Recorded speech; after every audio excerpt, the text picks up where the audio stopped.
You don't have to wait. That big vacation could be one of the most memorable moments of your life. Planning for it can get us through the drudgery of everyday life. And after it's over, we can enjoy the memories of that trip for the rest of our lives. But these big trips can be expensive, and we may be afraid that we will never have enough money in the bank to say bon voyage. After all, there will always be expenses that come up, always a reason to wait. And we aren't getting any younger, and our children won't be children forever. Well, there's a lot you can do to afford that trip, and that's what we're going to talk about in this video. There are 3 things I'll talk about: planning, financing, and in-trip spending. It's not uncommon that the hard costs of a big trip will mean airfare taking up 10 to 18% and accommodations taking up to 35 to 45% of your budget. Starting with these 2 costs can help set a benchmark for how much the total vacation is going to cost you. You can also consider the 40-30-30 budget rule. Allocate 40% of your budget on what are must-haves, 30% on enhancements, and the last 30% on flexibility and spontaneity. Your must-haves will be different than others. You might value a great hotel, villa, ocean view, or suite. Or you might prefer a small room in the right location so you can prioritize spending on personal tours or excursions. Decide what's important to you and don't get sucked into spending extras on the things that aren't as important. If your schedule is flexible, think about traveling when things are less expensive. If you don't have to go during spring break, don't.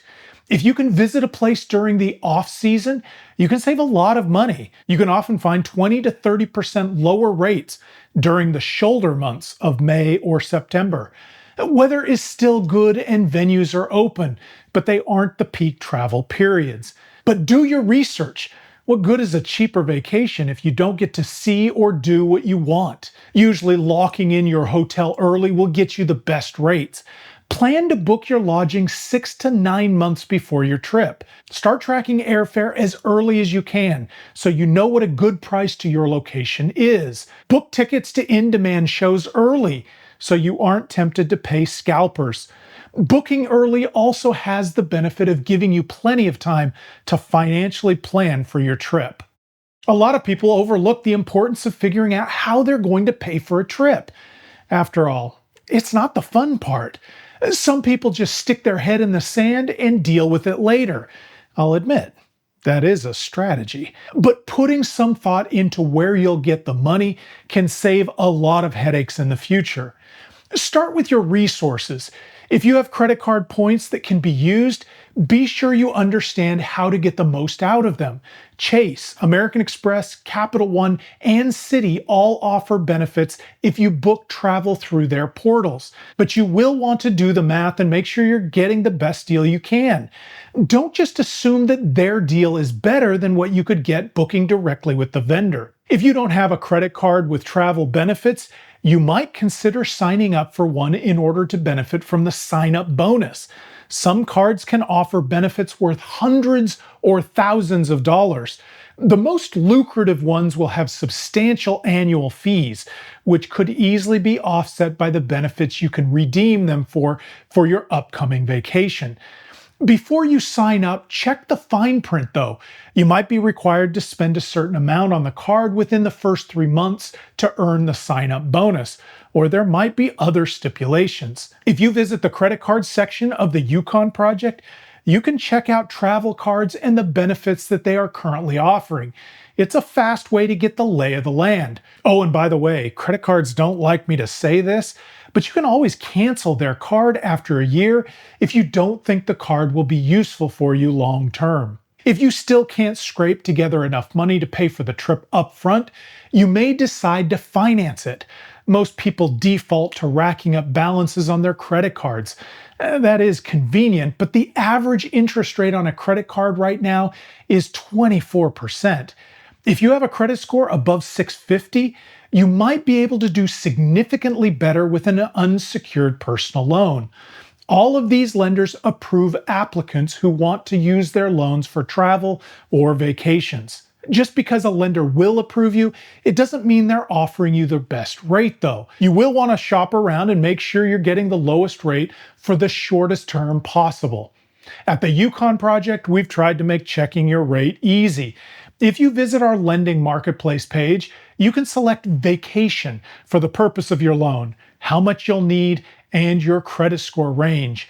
When you apply to one of the featured lenders, we will automatically check your rate with up to 40 lenders behind the scenes.